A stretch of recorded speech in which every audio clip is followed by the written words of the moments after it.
Você já conhece todas as relações que um texto pode ter com outro texto? Você sabe a diferença entre uma paródia, uma paráfrase ou uma citação? E a tradução? Você acha que a tradução também está dentro da intertextualidade? Olá, gente, aqui é o professor Sena e hoje nós vamos falar da intertextualidade. Na verdade, nós vamos continuar falando da intertextualidade. Então essa é a parte 2. Mas antes, pergunto a todos, senhores, como vamos? Espero que bem, com a graça de Deus. Para recordar um pouquinho o que nós vimos no vídeo 1 de intertextualidade, que eu recomendo que você assista antes de assistir esse, nós vimos que a noção de texto, semiologicamente falando, ultrapassa a questão da linguagem verbal. Texto é qualquer unidade de sentido. Semiótica estuda todas as linguagens, então um conceito da semiótica tem que valer para qualquer linguagem. A linguística estuda todas as línguas, então o conceito da linguística tem que valer para qualquer língua. E a gramática é o estudo específico de uma língua. Por isso, o que é falado para uma gramática não necessariamente serve para a gramática de outra língua. E nossa noção de texto tem que perpassar esses três universos. É o texto sob o ponto de vista gramatical, ou seja, o texto em língua portuguesa. Nesse ponto, as questões de formalização são muito importantes. Também é um texto sob o ponto de vista linguístico, e aí o que nos importa é o potencial comunicativo dele dentro da sociedade, mas também é um texto sob o ponto de vista semiológico, e aí interessa também as relações que ele é capaz de estabelecer com outras linguagens. Dá uma olhada então na intertextualidade, parte 2. É legal a gente separar a intertextualidade explícita da intertextualidade implícita. Intertextualidade explícita. Ora, uma coisa explícita é aquela que está na cara e que é facilmente reconhecida. E é exatamente isso. Por isso que a intertextualidade explícita ela é intencional e o autor procura coisas bem conhecidas pelo público. Para exemplificar, vamos pegar a série do Shrek. Veja, se eu perguntasse para você se o Shrek é uma personagem tradicional desses contos infantis, você poderia, desavisadamente, responder que sim. Mas, na verdade, ele não é uma personagem tradicional, ele é uma personagem criada. Mas para dar essa ideia de ambientação tradicional, eles usaram esse recurso, o recurso da intertextualidade. Primeiro relacionando ele a várias personagens tradicionais, como o Gato de Botas. É uma personagem infantil que estava meio esquecida do imaginário popular. Também a relação com as princesas, mostrando uma espécie de bastidores do mundo infantil. Além de várias outras referências, na série do Shrek aparece Pinóquio e várias outras personagens. Além disso, há referências a certos filmes que fizeram sucesso, como Matrix e outros mais. É praticamente impossível você não se identificar com alguma coisa que está dentro dessa série, porque ele faz referência a muitas coisas. Há uma discussão se isso realmente é uma criação artística ou se é um produto da indústria cultural, feita só para ganhar mercado. Mas isso é um assunto para outra ocasião. Textualidade, vamos falar um pouco de outros exemplos. Veja essas tirinhas, gente. Na primeira tirinha, nós temos a Mônica falando com o espelho. Espelho, espelho meu, existe alguém mais bonito do que eu? No segundo quadrinho, o espelho não responde. E depois ela usa uma tirada maravilhosa, quem cala consente. Gente, para entender essa tirinha, é necessário conhecer a história da Branca de Neve? Claro que sim. Mas deixa eu te perguntar, o público do Maurício de Souza conhece essa história? Claro que sim. Não há nenhum problema de fazer essa relação intertextual, porque ela é plenamente reconhecível pelo leitor. Segunda tirinha também, veja, você tem um lobo correndo atrás de dois porquinhos e o Cascão. Quem não toma banho é porquinho. E aí um porquinho fala, você não está na historinha errada? Olha que legal, além de ser uma intertextualidade, ele ainda usa a metalinguagem, ou seja, são as personagens falando sobre serem personagens, sobre historinhas. E por fim tem o Cascão querendo atravessar um rio, fazendo o nariz do Pinóquio crescer. Veja, que o nariz do Pinóquio cresce com mentiras é uma informação que não está nessa tirinha, é uma informação que está no texto referenciado, a história do Pinóquio. Então a intertextualidade explícita é aquela em que o autor está contando que o seu receptor conhece o texto com o qual ele está dialogando. Vamos falar agora da intertextualidade implícita. Gente, o que é uma coisa implícita? Óbvio, é o que não está explícito. Mas veja, está lá, subentendido ou pressuposto. E quando o autor faz isso, pode até ser inconsciente, ou não. Para exemplificar um caso desse, vamos pegar o Edward, daquela série Crepúsculo, que é uma espécie de vampiro vegano, vamos dizer assim, né? Ele é um vampiro, mas veja, não há nessa série nenhuma conotação religiosa. Ele não tem medo da cruz, ele não tem medo de água benta, ele não tem problema com o sol. Enfim, é uma recriação da história do vampiro. Um vampiro colocado até como bom moço, quer dizer, tem vampiro bom e vampiro ruim. Ele é extremamente ético. até no seu relacionamento com a moça. Ele é um cavaleiro, ele é um gentleman, um herói. Mas veja, não tem jeito, ele é um vampiro. E se ele é o vampiro do cinema, quem é o grande vampirão do cinema? Claro, é o Drácula. E o Drácula do cinema, ele é um monstro, ele é uma fera. Ao longo do filme, sobretudo no início da série, em que a mocinha quer muito namorar ele e ele, mesmo amando-a, não permite isso, ele fica avisando a ela que, na verdade, ele é um monstro, ele é uma fera. Aliás, qual é o nome dessa menina mesmo? É a Bela. Então, você já conhece essa história da Bela e a Fera? Além disso, tem uma coisa muito interessante. Para a mocinha poder ficar com ele, ela tem que virar vampiro. E para virar vampiro, ela precisa morrer para depois renascer. Qual é a história que os amantes, para ficarem juntos, precisam morrer ou ultrapassar a morte? Isso mesmo, Romeu e Julieta, e também Tristão e Isolda. Então, gente, existem várias relações intertextuais que não estão explicitamente postas, que talvez o autor não queira que você perceba de imediato, mas que estão lá. Por isso que é muito difícil a gente não se identificar e não gostar com alguma coisa dessa série. Porque ela trabalha com ícones da cultura, ou seja, as grandes histórias, que já fazem referência na construção dos nossos valores. Eu tenho mais alguns exemplos de intertextualidade implícita. Vamos dar uma olhada? Vamos dar uma olhada então nesse novo exemplo, gente. Olha só, aqui é uma música da Pitty e embaixo tem um poema de Horácio, que é Carpe Diem, carpir é colher dia a dia, Carpe Diem é um lema clássico de aproveita a vida. E a ideia aqui é que aproveita enquanto você é jovem, porque você não sabe o dia de amanhã. Não espere do oráculo da sorte. E, no entanto, gente, os dois textos têm relação. Não importa se a autora conhece ou não o texto de Horácio. Eu, que o conheço, reconheço essas ideias ecoando no texto da Pitty, implicitamente. Ela não está fazendo uma citação explícita ao Horácio, mas eu percebo que as ideias são semelhantes. E aí é que está a grande força da percepção da intertextualidade. Ela denota, ela demonstra o grau de cultura, o grau de letramento de uma pessoa. A intertextualidade também traz uma nova noção do que é a originalidade. Inferir que um texto utiliza outro texto na sua construção é um exercício comparativo comum do ser humano. Está muito evidente na propaganda, no uso de símbolos de marcas, por exemplo, e no texto artístico. Apoia-se no conhecimento dos clássicos. Lembra do vídeo que eu mostrei com o dubstep? Lembra que eu falei da propaganda do hortifruti? Então, é muito comum essa relação de intertextualidade. A questão da criatividade fica meio em xeque. Vamos dar uma olhada num dos textos mais provocativos da intertextualidade, que é a Canção do Exílio do Gonçalves Dias. Eu acho que todo mundo já fez uma Canção do Exílio. Inclusive é um exercício que a gente dava comumente para os alunos. Vamos fazer a nossa própria Canção do Exílio. Mas vamos dar uma olhada nessa Canção do Exílio do Gonçalves Dias. Minha terra tem palmeiras onde canta o sabiá, as aves que aqui gorjeiam não gorjeiam como lá. Nosso céu tem mais estrelas, nossas vazas têm mais flores, nossos bosques têm mais vida, nossa vida mais amores. Em cismar, sozinho à noite, mais prazer encontro eu lá. Minha terra tem palmeiras onde canta o sabiá. Minha terra tem primores que tais não encontro eu cá. Em cismar, sozinho à noite, mais prazer encontro eu lá. Minha terra tem palmeiras onde canta o sabiá.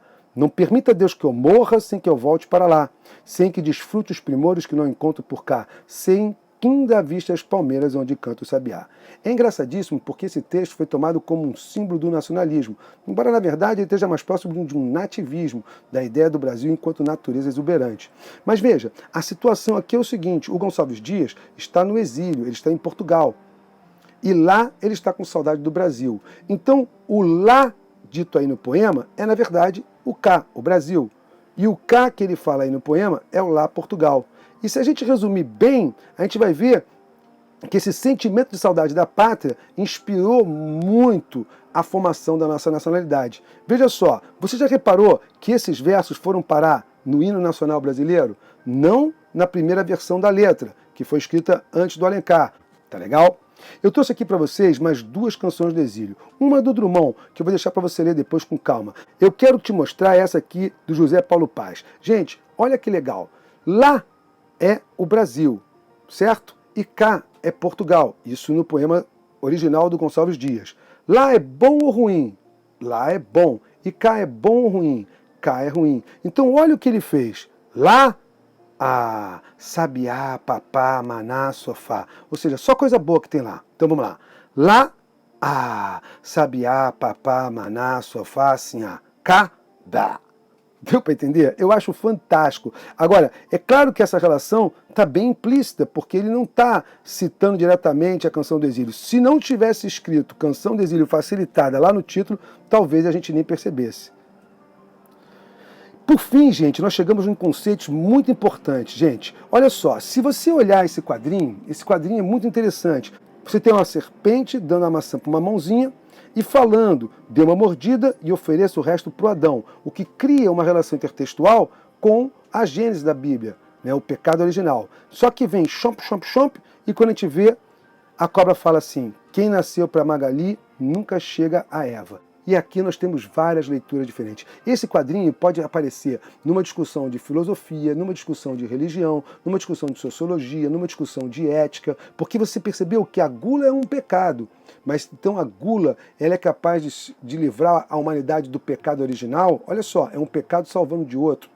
Tem qualificação entre os pecados. Olha que interessante também, ela é criança, e a criança é inocente, se é inocente, ela não deveria pecar. Então, a inocência dela faz ela ser gulosa e livra do pecado. Você percebe que são uma série de conceitos imbricados que permitem que a gente chegue a um tipo importantíssimo de intertextualidade, que é o que a gente chama de interdisciplinaridade. Vamos dar uma olhada agora nos tipos mais comuns de procedimentos intertextuais. E nós estamos falando do quê? Paródia, paráfrase, apropriação, alusão, citação, estilização e epígrafe. Veja, nem todos estão aqui. Acabamos de ver que a interdisciplinaridade também é um tipo de intertextualidade. Mas vamos dar uma olhadinha em cada um deles. Paródia tem como elemento principal, na maioria das vezes, a comédia, ou seja, a partir da estrutura de um poema, música, filme, obras de arte ou qualquer gênero que tenha um enredo que possa ser modificado. Mantém-se o esqueleto, isto é, características que remetem à produção original, como por exemplo o ritmo, no caso de canções, mas modifica-se o sentido, com um cunho, em muitos casos, cômico, provocativo e, ou, retratação de algum tema que esteja em alta no contexto abordado. Brasil, mundo, política, esporte, entre outros. Bom, paráfrase. Paráfrases são frases parecidas. É a reescritura de um texto sem que haja perda de sentido. Para isso, vários recursos podem ser utilizados. Gente, a paráfrase é um recurso muito legal quando você está construindo o seu texto. Aí você faz assim, ó, parafraseando fulano de tal, e você faz uma versão daquela fala dele que não precisa ser exata, mas que tem que remeter ao mesmo sentido. Não pode ser oposto, porque se for oposto, você está distorcendo a palavra. Vamos ver aqui, ó. Emprego de sinônimos é uma maneira de fazer paráfrase. Emprego de antônimos apoiado em palavras negativas. Vamos supor que o fulano seja famoso e tem uma frase: a vida é amor e não ódio. E você pega e faz a paráfrase invertendo. A vida não é ódio, é amor. Então você está parafraseando. Então o certo seria, parafraseando fulano, a vida não é ódio, é amor. Embora a frase original seja, a vida é amor, não é ódio. Mas você trocou, deu para entender? Mudança de ordem dos termos no período, omissão de termos facilmente subentendidos, mudança de voz verbal, entre outras. Agora presta atenção, o texto e suas possíveis paráfrases devem ser lidos com máxima atenção. Havendo mudança de sentido, a reescrita não pode ser considerada uma paráfrase. Então, se o sentido mudou, não é uma paráfrase, tá legal? Vamos ver a apropriação. Ocorre a apropriação quando um texto é retomado por outro sem nenhuma alteração, ou seja, há uma retomada literal e idêntica do que foi dito anteriormente em outro texto. Em geral, coloca-se aspas para marcar a apropriação de um texto. É claro que a apropriação é muito mais difícil de reconhecer nos textos não verbais. Por exemplo, quem se apropriou do passo de quem naquele vídeo que eu mostrei para vocês? Percebe como é difícil? A alusão. A alusão é caracterizada pelo uso de uma referência ou citação a um fato ou pessoa, real ou fictícia, necessariamente conhecido pelo interlocutor. Faz parte da intertextualidade, só que sua principal diferença está na claridade. É uma comunicação sutil entre os textos, em que se nota apenas uma leve menção de outro texto, ou a um componente seu. Na alusão, não se aponta diretamente o fato em questão, apenas o sugere através de características secundárias ou metafóricas. A alusão é muito mais uma capacidade do leitor de perceber a intertextualidade do que do autor em explicitá-la, tá legal? Vamos ver a estilização. Ocorre quando um texto baseia-se em outro, complementando o seu sentido. Não há exata manutenção do sentido do texto original, reorganizado com outras palavras, como na paráfrase. Tampouco há inversão de sentido, como na paródia. Há apenas uma complementação da ideia. É uma maneira de recriar uma obra, trazendo a ela estilo próprio, renovando-a. Existe um exemplo interessante que é em cima da ética cristã, ao próximo como a ti mesmo. Então, faça ao outro aquilo que você gostaria que ele fizesse com você. E tem uma versão mais orientalizada que diz assim, ó, faça aos outros o que os outros gostariam que você fizesse por eles. Veja que há um desenvolvimento, há uma alteração, uma complementação, uma estilização da frase. Tá legal? E por fim, a epígrafe e a citação. O que é a epígrafe? É um pequeno trecho de outra obra, ou mesmo um título, que apresenta outra criação, guardando com ela alguma relação mais ou menos oculta. A epígrafe é muito comum no início de um texto, o cara coloca uma epígrafe e coloca o autor embaixo. E a citação é um fragmento transcrito de outro autor, inserido no texto entre aspas. Então, veja só, é quando eu falo assim, ó, segundo fulano, blá, blá, blá, blá, blá, blá, blá, blá. Isso é uma citação. Tá legal? Então, gente, esses daí são os tipos de intertextualidade. Eu não vou ficar mostrando exemplo de cada um deles, senão esse vídeo vai ficar muito longo, o que foge do nosso propósito. Você pode pegar essas definições que eu estou colocando aqui e procurar exemplos. Você vai achar muitos deles. Uma última faceta da intertextualidade que eu quero falar com vocês é sobre a tradução. Veja, quando a gente faz a tradução, nós não temos um texto-fonte que é transformado num texto traduzido? Pois bem, há entre esses dois textos uma relação, portanto, uma intertextualidade. É claro que a tradução pode ser mais ou menos fiel ao original, mas sempre vai ter alguma mudança por conta daquelas diferenças gramaticais, se for um texto verbal. Existem recursos de uma língua que simplesmente não existem na outra. Portanto, o tradutor tem que dar um jeito de expressar aquilo por um outro caminho linguístico. Deu para entender? Agora, o Jacobson, ele coloca 3 níveis tradutoriais. O primeiro é o que ele chama de tradução intralinguística. É quando você pega uma coisa dentro da própria língua e traduz. Por exemplo, quando você pega uma história que é para adultos e faz uma versão para crianças. Histórias de grandes autores nacionais que são transformadas em livros para crianças. Veja, se continua dentro do mesmo idioma, essa tradução é o que Jacobson chama de tradução intralinguística, ou seja, dentro da mesma língua. Tem também a tradução interlinguística. Ora, assim como a intertextualidade é uma relação entre texto, a interlinguística é a tradução entre línguas diferentes. Mas veja, não tem um texto-fonte que origina um texto traduzido, portanto, entre esses dois textos há uma relação de intertextualidade, ok? E o que mais me interessa falar para vocês aqui é da tradução intersemiótica. Quando um livro é adaptado para o cinema, por exemplo, ele mudou de linguagem. Portanto, essa tradução é a tradução intersemiótica. Quando um romance é transformado em uma história em quadrinho, também mudou a linguagem. Saiu da linguagem verbal e foi para a linguagem visual, a linguagem dos quadrinhos. Portanto, também é uma tradução intersemiótica. Então, gente, é isso. Nós estamos fechando a questão da intertextualidade. Eu espero que você tenha aproveitado bastante. E não deixe de pesquisar os vários tipos de intertextualidade. Isso vai aumentar muito a sua capacidade de reconhecer os textos e a sua capacidade de entendimento. Ou seja, vai aumentar o seu letramento. No mais, muito obrigado pela sua atenção, obrigado pela sua paciência. Um forte beijo no coração e até!